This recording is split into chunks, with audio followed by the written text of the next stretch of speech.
Are you actually kidding me right now? Are you actually joking? It is 11:25 p.m. Eastern here. First game of a 3-game set against the Colorado Rockies. And the New York Metropolitans dropped this one by a final score of 6-3. Are now just 5 games above 500 in a game where they could have gained a full game in the wild card, with the Atlanta Braves getting curb stomped yet again. They continue to play less than ideal baseball, and so do the Mets post All-Star break. The Mets are not taking advantage of their schedule. They are playing down to their competition, and just like that, in the flash of an eye, in the snap of a finger, if you will, the Mets are now at least a game and a half, if not 2+ games, out of a wild card spot. Is it free falling? Is it the end of the world? No, but is it time to be concerned for the Mets? There is absolutely a concern level. There is a frustration level. There is nothing, and I do not care that is your first game after a hectic road trip, a one-off there in St. Louis.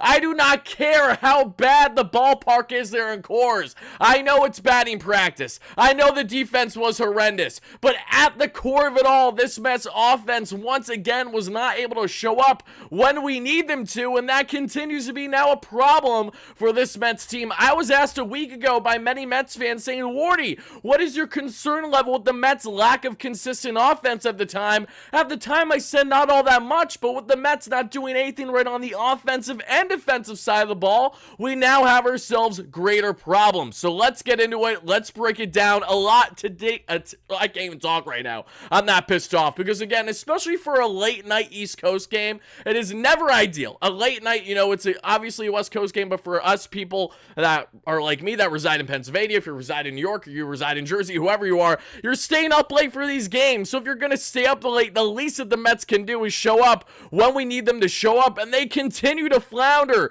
The Mets continue to frustrate us all here in this road trip, which continues to be exactly that. Rocky, R-O-C-K-Y. That is the key word of the day, folks. Just how it was the key word of inexcusable 48 hours ago when the Mets dropped their series finale against the Angels in the rubber match. The same way it is not only inexcusable to drop any game against the Rockies in Colorado, it is equally as rocky, no pun intended, but of course there's still a pun in it, with the Mets dropping this one. We have a lot to get into, and yes, it's crazy how, as someone said in the chat, McNeil's sitting down. It's nuts how in a season where I have advocated so much to not play Jeff McNeil, now Jeff McNeil's a guy where I'm arguing should have been in this ball game at some point, should have came in halfway through the ball game, having Jose Iglesias shift to third base and taking Mark Vientos out of the game. I love Mark. I know his bat is a game changer, but his defense continues to be now a liability, something that was not the case for many points this season for the Mets,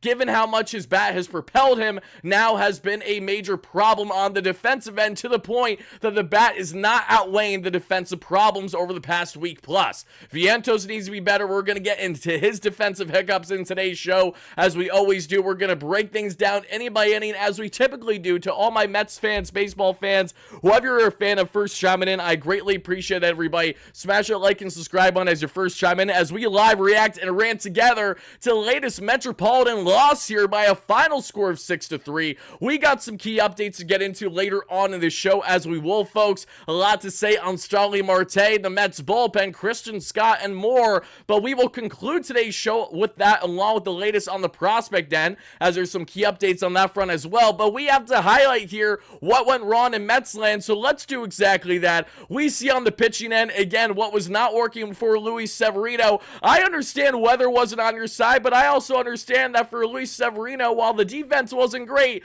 Sevy once again with a less than ideal outing for the Mets. His second straight start here post MLB trade deadline, and he has yet another clunker for the Mets, going only 5 innings, giving up 4 earned runs. Mind you, Luis Severino didn't have one single outing this season up until his last start where he pitched anything less than 5 innings. Now fast forward 2 starts trade deadline later, I know we're in Coors, this is is his first time pitching there. It absolutely plays a factor. That's why the Jake Cave home run on expecting batting average of 0.90 got out there to left, because it's a Mickey Mouse ballpark where there's simply no air whatsoever, so that thing is just flying out there. Regardless, Severino with a less than ideal outing for the Mets. And on the hitting end, you want to talk about less than ideal, step right up and meet the effing Mets, baby. This offense, which was nice and comfortable yesterday, we fast forward a mere 24 hours later, and this Mets team is floundering big time. To not put up more than 3 runs in Coors is always inexcusable. Miss me with the nonsense of, oh, Wardy, they're just tired. We got a lot of things going on right now. It's a heated race.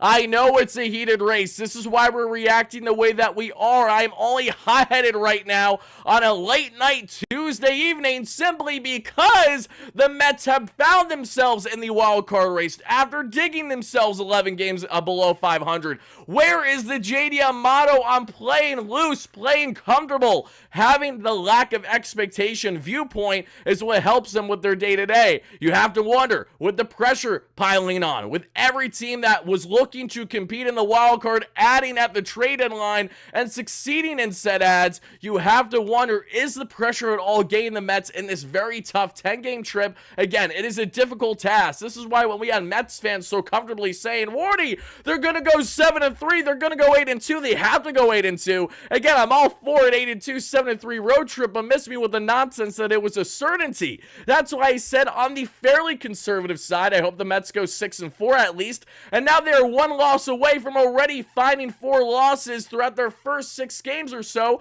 of this road trip. Not ideal, not good whatsoever. The Mets need to be better, and we have a lot to get into on breaking this one down. I'm so sorry that you're dead inside, MZ3. We're going to get into why. Hopefully, there's some optimism. There's some light at the end of the tunnel, if you will. We're going to get into all that here in a second, folks. Again, we're going to break down the ball game as we always do, inning by inning. Thank you so much for the donation, Yoshima. I greatly appreciate that. Yoshima says, infuriating loss, fix it now. You said it best, my man. Thank you so much for that donation. Greatly appreciate that. If you guys are first chiming in live on a replay, make sure to smash that like and subscribe button, as it is the easiest and best way to support the channel. Thank you all so much for doing that. I greatly appreciate that. They won't make 5-5. Steven is not feeling confident about the Mets even having a 500 road trip. Billy Dottie in the chat with a $5 haul says, this is the most untrustworthy organization when it comes to the soft schedule. This goes back to 2022. 2025 should be the start of a DNA change. Shaking my head. I mean, yes, the writing's been on the wall. When the Mets have had favoritism in said schedule,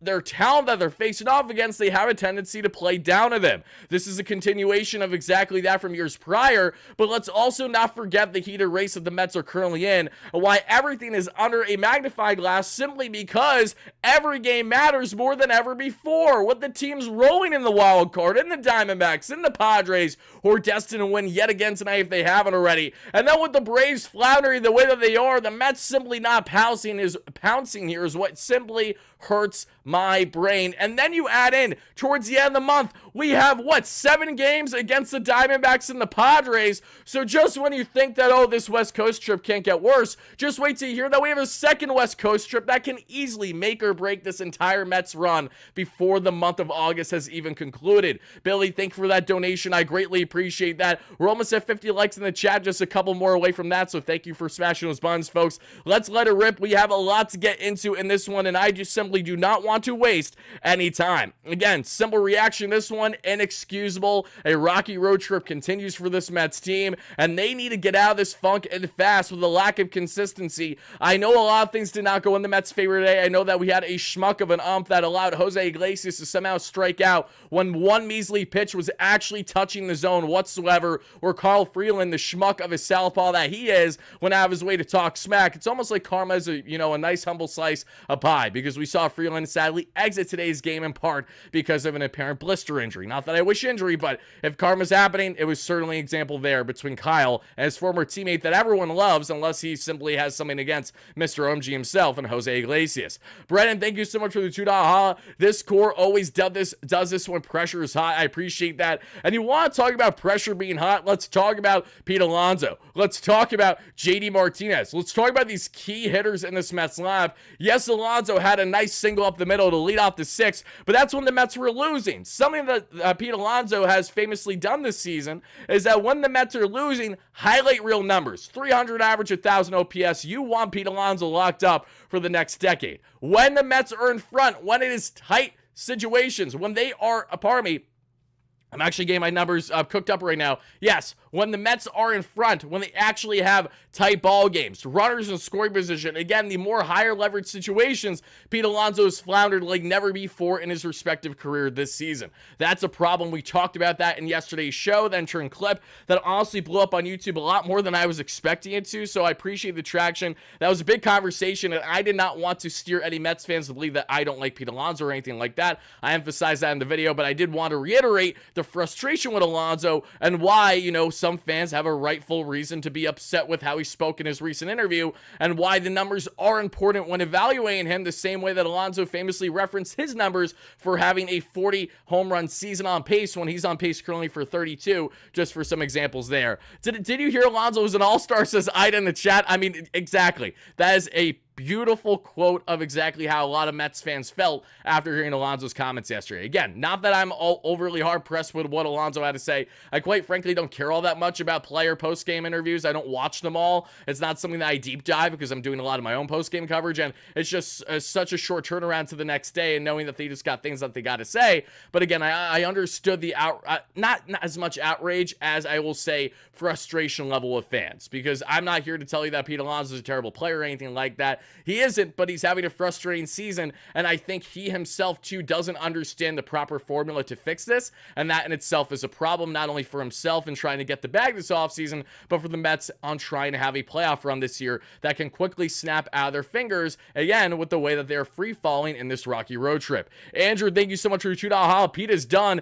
At least he was an all-star. Pathetic. Thank you so much for the donation. I greatly appreciate that. But all right, everybody, let's break down this ball game inning by inning, as I said we would, to our roughly 800, or should I say roughly 900 concurrent viewers. Everyone watching live on Twitter, thank you so much for being here. Make sure that like, that follow button, that retweet button. Please know, as always, I will only be interacting with our live viewers here on YouTube. And speaking of YouTube, to my live viewers on here, thank you so much for the endless support there, everybody. Now let's break down this ball game and let's get into everything that went wrong in Metsland. Alrighty, folks, again, we had Severino on the bump in this one against the veteran southpaw on Freeland, and the game picks up here in the top of the first where the Mets go down in order 1-2-3. Sevy works a clean first himself with a 1-2-3 that we see in the bottom of the first. Billy Dottie with a $5 haul. Thank you so much, Billy. Billy says, why should we even re-sign Pete? Just let the clubhouse cancer go. Stats mean absolutely nothing if you cannot deliver in high leverage situations. No, I agree with you completely, my friend, and again, I do not think that he is a clubhouse cancer. However, I agree with you in the sense that, we cannot, these numbers, mean nothing if you cannot deliver in high leverage situations, but we're not going to cut Pete Alonso. He's still an impactful player for this Mets team. He's still a vital and a very important player for this club, and we shouldn't lose sight of that because of his struggles this year, but we also shouldn't lose sight of his struggles and correctly, voicing those frustrations, or at least acknowledging those problems and trying to rectify said problems instead of acting like they don't exist. Because to the fans that do that, that frustrates me, because again, I feel like if you're a true fan, then you should make sure that you're acknowledging when things are going both right and wrong for your individual players that you idolize and look up to as much as you do for many of the cases. Pete Alonso, speaking of the Devils, he got on with a walk there in the top of the second. Then we see Jose Iglesias 1 out later get on with a single, and then the Mets, they're trying to convert, they're trying to get offensive with 2 out hitting. Who does it? It's one of the most clutch hitters for the Mets all season long. Harrison Bader. Bader drives in the first 2 runs of the day with a RBI two-run single. Tyron Taylor strikes out, but the Mets take a 2-0 lead, and yes, they do blow this one, and they blow it thanks to guys like Brennan Rodgers getting on with a hit by pitch. And then we see Chris Bryant within single sharply that allows a runner to score, but we have major hiccups here because one, we see the ball is bobbled there a little bit in right field. It gets to Mark Vientos, who bobbles it himself, that we see, not only because of the field, but just Vientos has not been looking great at the hot corner at all the past week plus.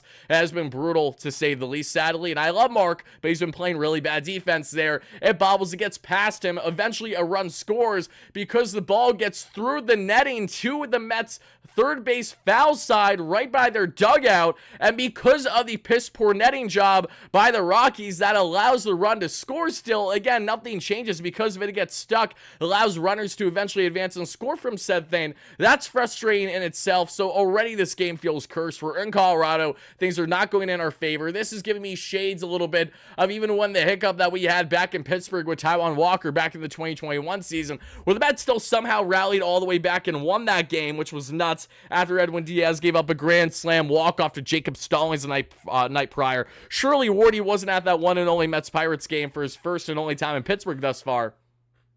Yes, I was there, and yes, it still stings. Shout out Jacob Stallings, Pirate and Colorado Rocky, Met killer for sure at times. No less, Mets are narrowing this one down to a one-run lead with Chris Bryant having the ability to do what he did there. And then we saw the throwing error, of course, there by Harrison Bader, which certainly didn't help things. Again, just bad fundies all around by the Mets. Botched throws, bad plays at the hot corner. It goes through the netting, and Luis Severino also is not backing up. That's another frustrating aspect. I mean, it feels like just a couple starts ago, we were all beyond frustrated with Severino, how he wasn't backing up when he needs to, and yet again today was the latest example of him doing exactly that, not backing up when he needs to. The Mets again, we see here, are up just 2-1.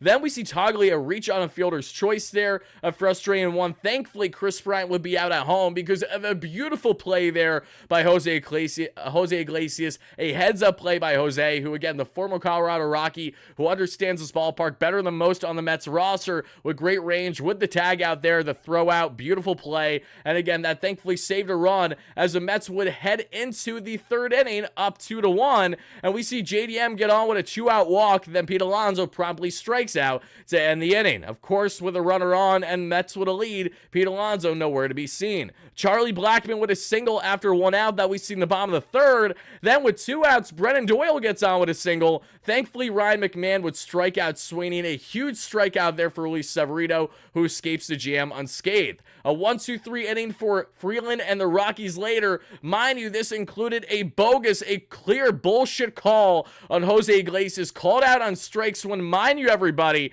just for some context, Jose Iglesias had one pitch that actually was in the zone. It was ridiculous. The fact that he was called out on a high pitch, clearly out of the zone, when only one, that entire at-bat, everybody, that entire at-bat actually entered the zone is nothing short of a joke. And then to add insult to injury, we had this schmuck you call Southpaw and Kyle Freeland having the audacity to talk against Jose Iglesias there. Freeland was yapping at the ump all night as if the ump wasn't consistently gifting this man clear balls for strikes. Miss me with the bullshit, Kyle. Yeah, that blister, I hope it heals up fast, said absolutely nobody. I'm joking. I don't want injuries to happen. But seriously, Kyle, come on, dude. Like, what are we doing here? And again, context, everybody. This was the at-bat with Jose Iglesias and Kyle Freeland. That is how obnoxious of a sequence it was. You see how there's just pardon me, again. Everybody, earmuffs, kiddos, I'll give you a 3, a 2, a 1. Here comes a profanity. One fucking pitch in the zone, and we're just going to have to deal with this. Again, I understand that this game falls mostly on the offense more than anything. The defense didn't help. The ump show, a disaster class that you can call this one, didn't help either. But at the core of it, this is a joke, everybody. Are you effing kidding me? One fucking pitch in the zone, and yet Jose Iglesias is called out on this one. Just obnoxious. Just actually obnoxious, guys. Actually obnoxious. All right, so Jose Iglesias strikes out there on what was a clear ball. Mets, again, are up just 2-1 in this one, and that would change sooner rather than later. Let me fix the camera here. Everybody, give me 1 second. Okay. Let's see.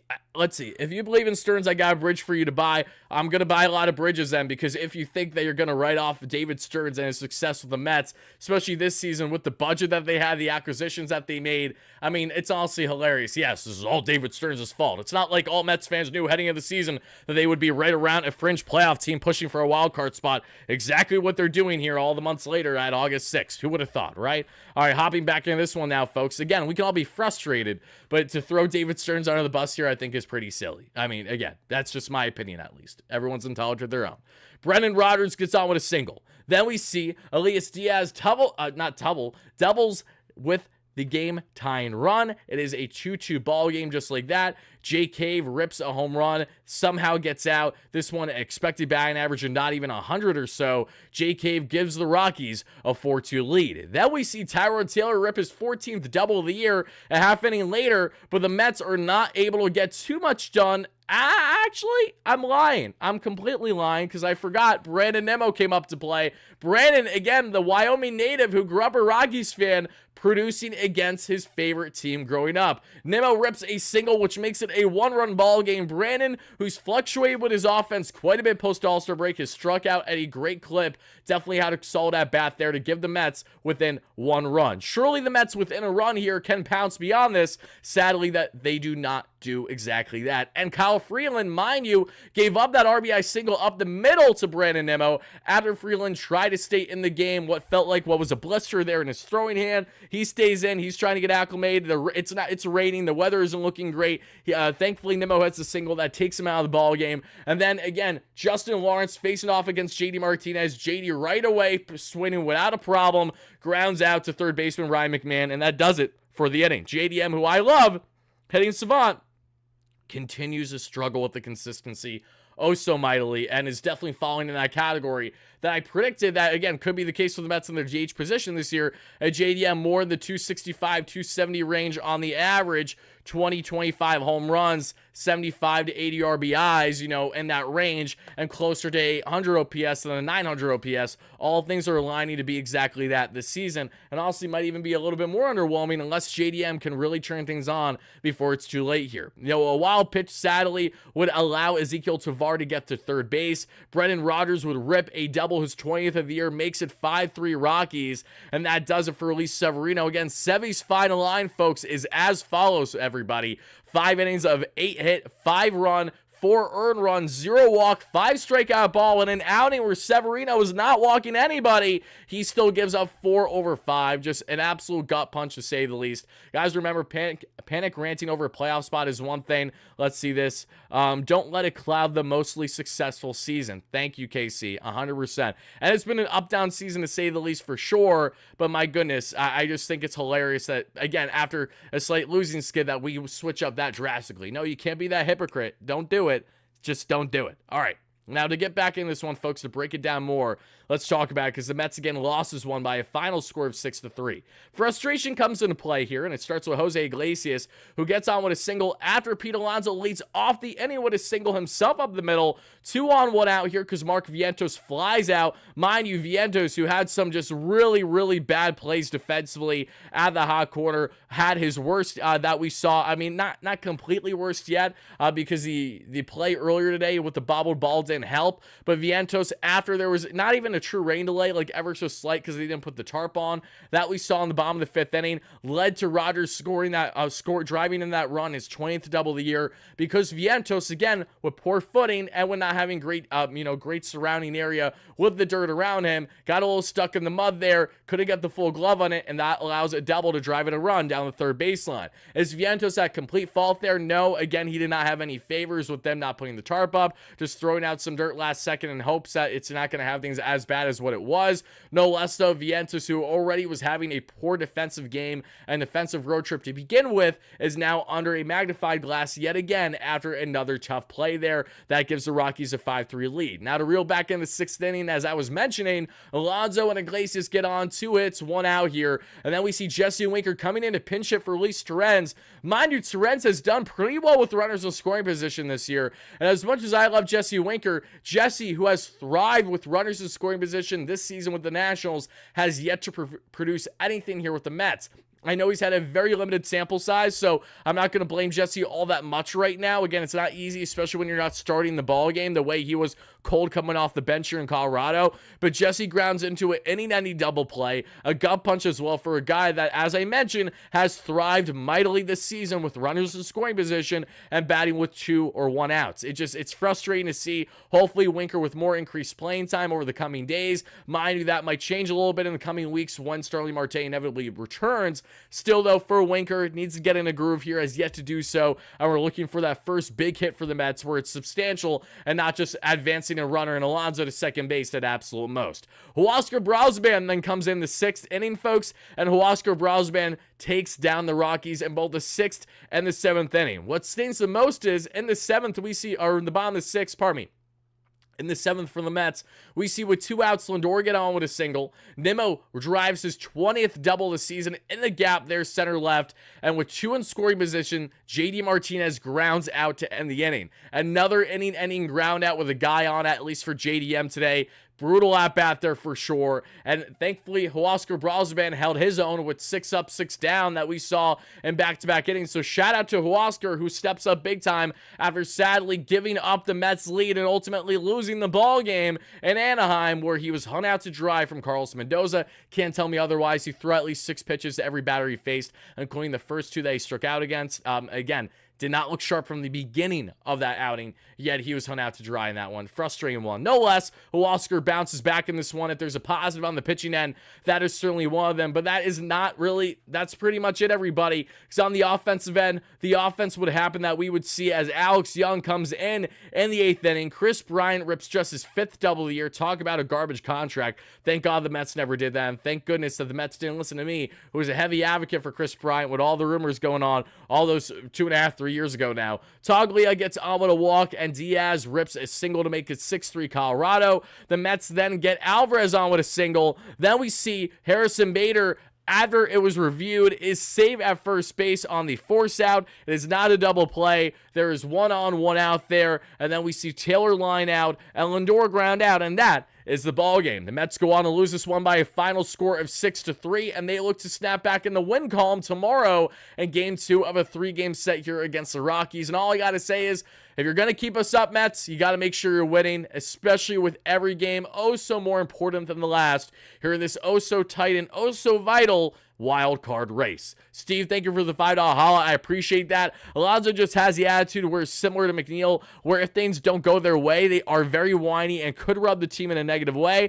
I wouldn't say Alonso's overly whiny. I would definitely say that Jeff has been more vocal with his frustration and clearly, looking frustrated out there versus Alonso. Alonso isn't an overly whiny player. He does try to hold himself accountable, which is in part why so many fans were outraged with his remarks yesterday, because it steers away from the Alonso that we know, even one that doesn't handle the media well. I don't fully agree there, Steve, but I agree in the sense that their mood's definitely go in hand with how they're performing. And I know that can be said with a lot of players, but Francisco Lindor carries himself in a way that no other Met really can. I think you could rightfully argue. Other than Edwin Diaz. 2 guys that have faced severe criticism for being a big-name player, acquired in a big-name trade early, underperforming, and then not only meeting those expectations, but at times even over-exceeding said expectations. In the case of Lindor and the case of Edwin that we saw back in 2022, right? Thank you guys for the donation. I greatly appreciate that, everybody. We have a lot to get into in today's matchup. I have a lot more to say on this. Oh, absolutely. I was 100% ecstatic about Winker, and I'm not bothered that the Mets got Winker by any stretch. I'm definitely not happy to see Winker not performing with runners in scoring position. If you were still have to keep quiet, if you still have to keep quiet for a bit of time. Oh, no, I'm not going to keep quiet at all, Zach. It's 2 things can be true. You're allowed to be excited and happy to acquire a player. Does that mean that that player is immediately going to be successful for the team? No. But when you looked at all the numbers heading into Winker being acquired by the Mets, there's justified reasons to be excited. And that still holds true. Yes, he was underwhelming today. Yes, he didn't hit with runners in scoring position.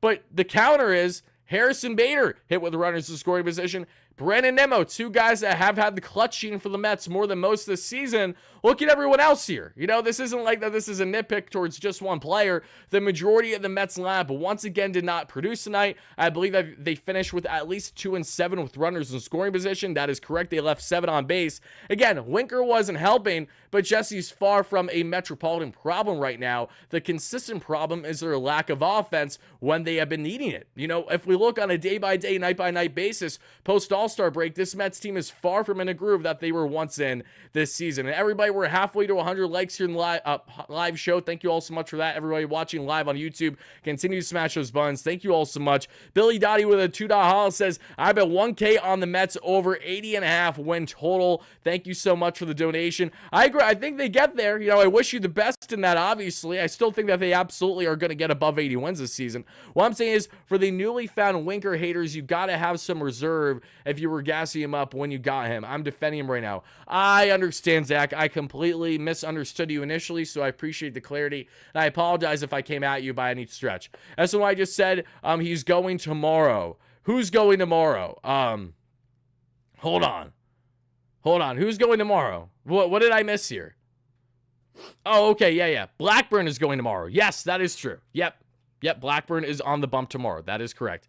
Give me 1 second, everybody. Then we're going to continue on with the live show. And I appreciate everybody that's been taking the time to watch live and a replay here, folks. Let's get into more on this one, as I got plenty more to say on not only what is going on with the Mets here on the offense, on the pitching, some key updates with Starling Marte, the bullpen, and others. But before we do all that, everybody, let's just take a quick word to hear from today's video sponsor and America's #1 sportsbook, that being BetUS.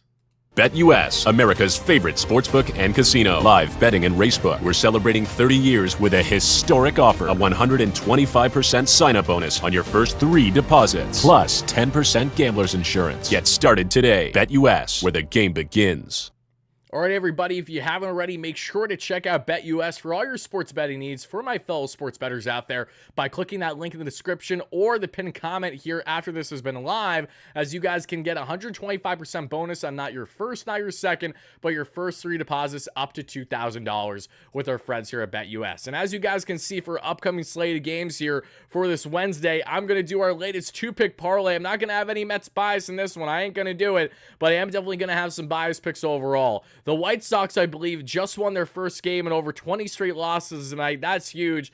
But I am looking at the Oakland Athletics in that matchup. But a minus 210 for the A's is a tough pill to swallow. The Royals and the Red Sox is a nice coin flip game that I like a lot as well. The Mariners and the Tigers, that's a tough one too. But M's with their pitching. I know Tigers pitching has been great this year for sure.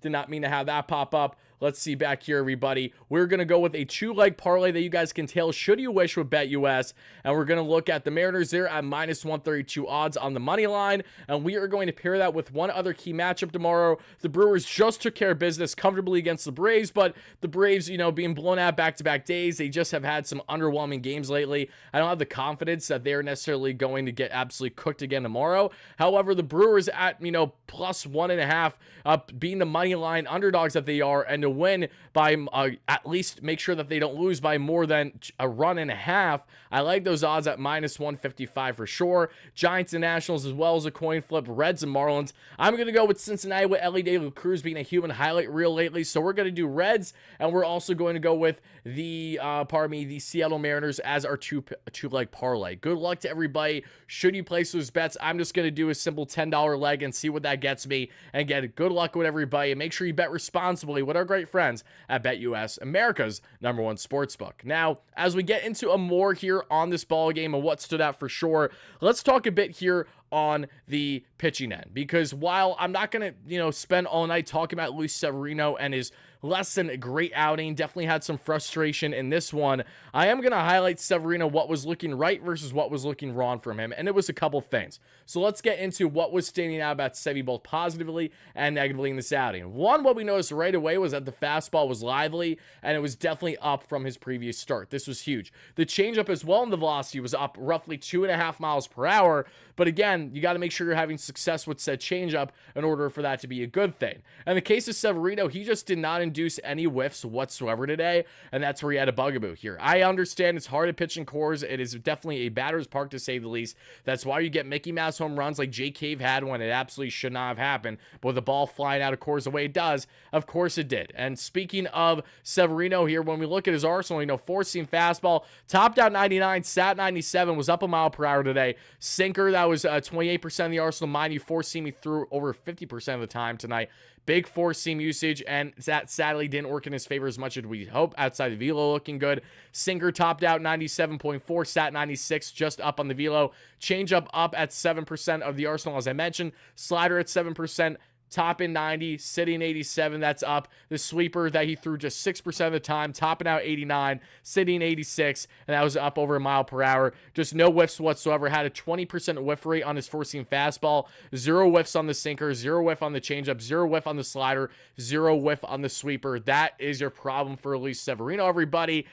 Sevy did not have the swing and miss stuff. The Rockies were on top of him the entire night, and sadly, with the piss-poor defense around him, that did not help him whatsoever. Definitely got squeezed sometimes. The ump was a schmuck for sure, but no less, Severino with a second straight not ideal start post-MLB trade deadline for Sevy that the Mets purposely didn't trade with high value for guys at the trade deadline because the Mets decided to buy in on this Mets team, in part because of guys like Severino this season. You'd have to think Sevy surely is going to have nice outings after the fact. However, Severino has been far from that dominant pitcher that we're hoping to see his last couple outings since the MLB trade deadline. You just have to hope that that changes and fast, because Sevy, my goodness, my God, my gracious, not the best outing for him, even with a day where he's not walking anyone either. There's no bite, no swing and miss whatsoever. And on the pitching end for Huascar Brosman, looked good there. Topped out 99 on the heater, topped out 98 on the sinker. Velo was looking up and sharp. And again, 2 scoreless, nice,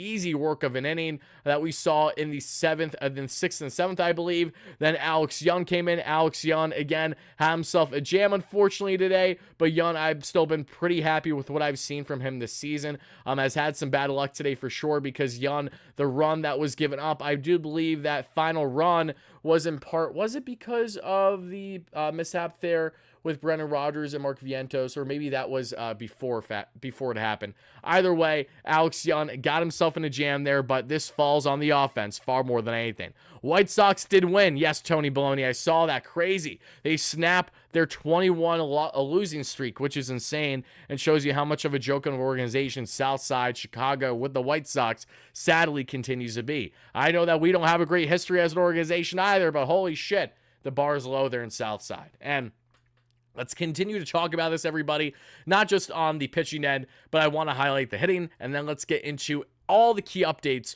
for Starling Marte, the bullpen, because again, if there is any positive to take away tonight, it is the following that I'm going to break down for you all after we get into the offensive numbers. But offensively, how the Mets continue to struggle, yes, they absolutely have. I can't pull up the exact numbers for tonight's game specifically, because they haven't been live updated yet, but I can tell you that the Mets post, trade deadline especially, have not been playing their best baseball on the offensive end, and we're going to talk about that here in a second. But tonight specifically, Lindor with a not great day, 1 for 5 with 3 strikeouts. Lindor with a 253 average of 784 OPS. Have to wonder where Priest on the plane is for all my OG supporters here on the channel that watch our postgame segments. You know. Nemo, 2 for 4 with an RBI, a 235 average, and a 763 OPS. Thanks to his RBI, and also had a double. JDM 0 for 3, a 259 average, a 782 OPS. Pete Alonso 1 for 3 with a run scored, a pair of strikeouts, 242 average, 791 OPS. But hey, he's on pace for 40 home runs, right? If only he actually was, because he's not. Alonso's on pace for far and away his worst slugging season as a major league hitter. It's not even close. Mark Vientos, 0 for 4, a 275 average, and an 869 OPS. But that doesn't tell the story. Just on the offensive end, the defensive miscues, the defensive hiccups there in a rocky game in cores certainly were magnified for the young third baseman. Jose Iglesias, 2 for 4 against his former club with a run scored and a pair of strikeouts. Still a 336 average and a 880 OPS. Luis Torrens, who got the start over Alvarez tonight, over to a 280 average and an 809 OPS. Then we see Jesse Winker came in a pinch hit there. First pitch swinging and grounds into the double play. Frustrated for sure. 255 average, 778 OPS. Alvarez 1 for 1 when he came in after the fact. When Torrens was out, Winker was not going to be playing in the outfield, and Alvarez was going to catch the rest of the game. He hit there in the ninth inning opposite field with 267 average and a 752 OPS. Harrison Bader 1 for 4 with 2 RBIs. Shout out to Harrison for continuing to be clutch for the Mets here, batting deep in this lineup, 8th or 9th every single night. More often than not, a 271 average, a 719 OPS. And Tyrone Taylor 1 for 4 with a run scored and a double, a 236 average and a 680 OPS on the season. Those are the latest updates on the Mets offense and their continued problems tonight. But now let's talk about the Mets issues lately that we have seen across the board on the offensive end. And the way that we are going to do exactly that right now is by taking a look at our friends here at Fangraphs and deep diving the Mets offensive numbers going back. Let's just go back. Today is August 7th. So let's go back to the trade deadline, which was right around on July 30th, July 31st range. So yeah, there wasn't, wait, did July 31st happen or was there just a 30th? I think it was just a 30th. Okay. Let's just say since June 1st. No, I'm an idiot. I'm looking. Oh, yeah. Let's start since July 31st. Let's check the Mets offensive rankings as of entering today's game. So not accounting for today's game. Yes, the Mets over the past now week of baseball have the 16th ranked offense in the game. This is quite the free fall from basically being the best offense in Major League Baseball for a 1.5, 2 months straight. The Mets have a 91 WRC plus, which is roughly 10% below league average at the moment. And they have a 236 batting average, a 304 on base percentage, and a very underwhelming 351 slug. So yes, the power element, the hitting gap to gap with runners in scoring position, that has not been the thing with the Mets as of late, and that is a problem. We need to get back into our consistent hitting ways here for sure, because the Mets walk percentage isn't great either. It's actually, not ideal whatsoever. It's not the worst, but at 8.3 walk percentage right now, a K percentage right now of 26%, which is amongst, the lower half of the order of teams in Major League Baseball right now. A 115 on the ISO and a 308 on the BABIP, so something to make note of there at least, but still, the Mets offensive numbers now officially below league average by roughly 10% over the past week of baseball.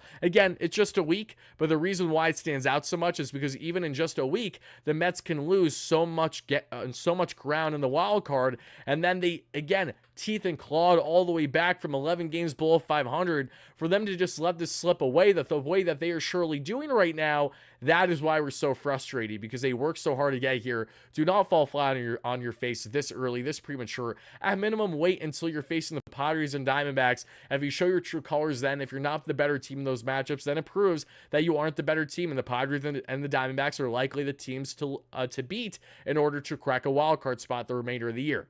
That's where you're really going to have to put up. And the Padres now improved to a season high 10 games above 500. The Mets are now 5 games above 500. And just like that, for a Mets team that handled the Padres fine last time, the Padres have been on an absolute roll for the most part since then. And the Mets have been too inconsistent to allow this to happen in such a heated wild card race. To get back into this one, Robert, thank you so much for the $2 holla. Can we turn this around? AZ, Pat series crucial. I just talked about that. Can the Mets turn around? Yes. Will they turn around? Two different things. Do I have faith in the Mets? Absolutely. That does not waver entirely.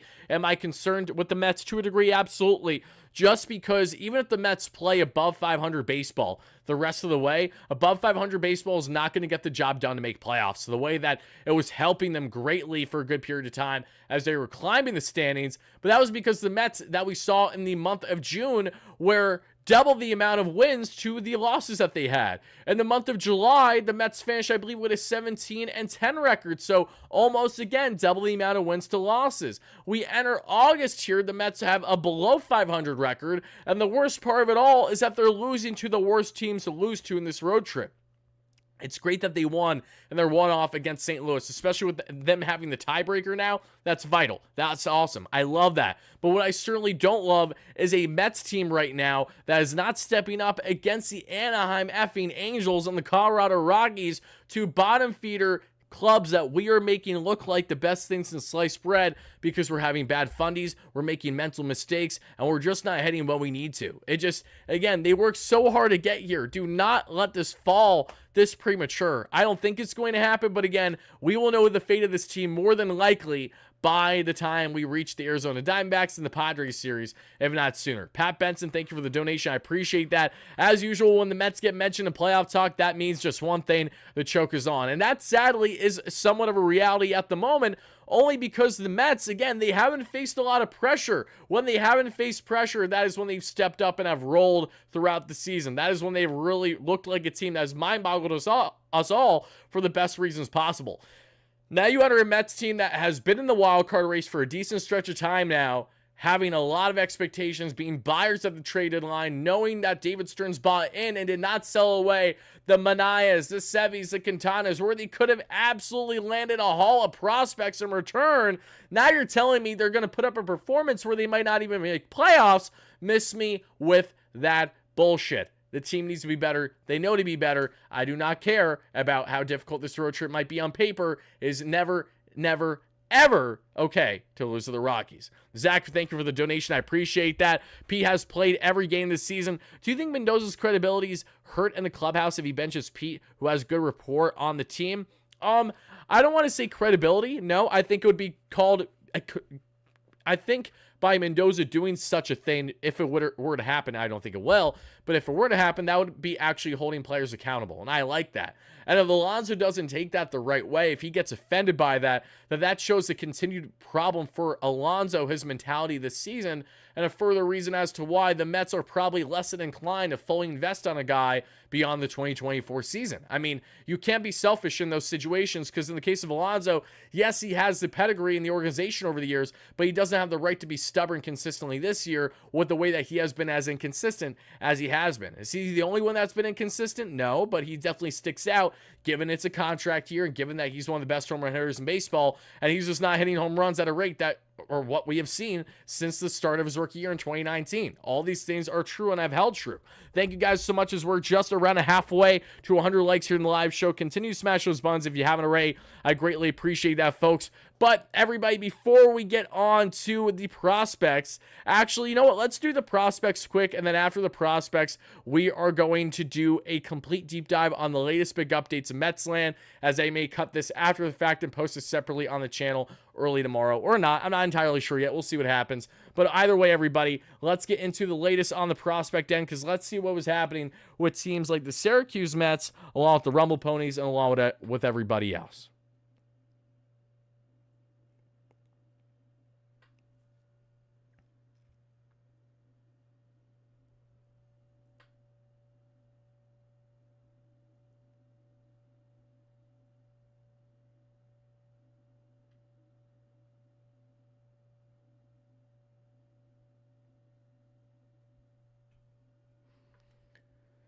All right, everybody, as we take a look at Syracuse, let's see what did or didn't happen there for the Syracuse Mets, as they would go on to win by a final score of 8-6. Finally, Fujinami with the save. Sign me up, baby. Love me some Fuji. I will always advocate for that man until I see him get an opportunity. Okay, some big updates to get into. Drew Gilbert, 1 for 4 today with the walk that we saw there. Beatty, 1 for 3 with 2 runs scored. Luke Ritter, 1 for 2 with 2 runs scored. DJ Stewart, Teddy Bear, 3 for 3 with a run scored.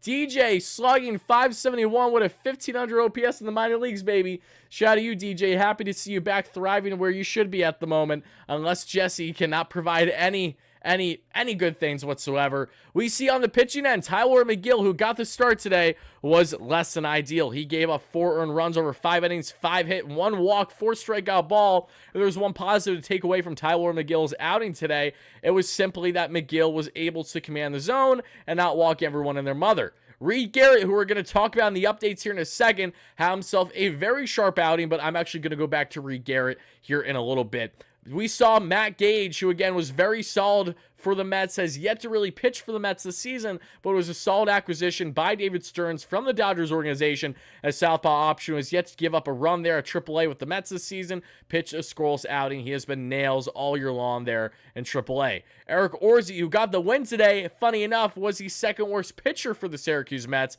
as he gave up 3 hits and 2 earned runs over an inning. And then Shintaro Fujinami, who allowed just 1 walk, 0 hits, 0 earned runs, 2 strikeouts, secures a save here with the fastball, topping out 99-100, and the Syracuse Mets 8-6 victory in that one. Shout out to Fuji. Hopefully we can see him before the end of the season, knowing that, again, he was cleared because of his $3.5 million contract that no one was going to pick up. And if Fujinami can just show his ability to command the strike zone and get those pitches working, he has one of the nastier arsenals you will find from a right-handed reliever in the game right now. But it's just all about consistency. It's all about handling those MLB batters, which he's fluctuated a lot with, albeit in a small sample size for a guy that's still getting acclimated coming over from the MPB. For the Rebel Ponies, they won 6-4 tonight over the Patriots, the same way my Steelers are about to win over the Patriots in the Brandon Ayuk sweepstakes. Shout out to my Steelers fans out there. We're so close to landing Ayuk.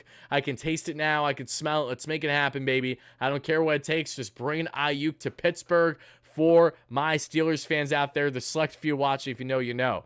Alex Ramirez did not do anything on the offensive end. Ryan Clifford did, though. 2 for 5 with 2 RBIs. Shout out to Clifford. Love to see that for sure. 221 average, 834 OPS for the DH tonight, but who can also play first and the corner outfields. Kevin Parado 1 for 5 that we saw tonight as well. We look at big offensive contribution. They actually came from a man that you probably would have expected, and that is Wyatt Young. Wyatt Young, who was the Mets' 15th round draft pick back in 2021, who's been having a solid high contact hitting season, batting right around 270. Had himself a big 4 for 4 day tonight in the minor leagues. On the pitching end, we saw Suarez go 6.2 innings of 7 hit, 3 run, 2 earned run ball, 1 walk, 9 strikeouts with Suarez with just over a 4 ERA this season. And I have a feeling that Suarez is going to be one of these guys we talk about next season as an option for the Mets in the minor leagues to consider as a multi-inning reliever at minimum. Grant Hartwig gave up a run, 2 hits, and a walk in his .2 innings of work there as he continues to ramp up in his rehab respectfully.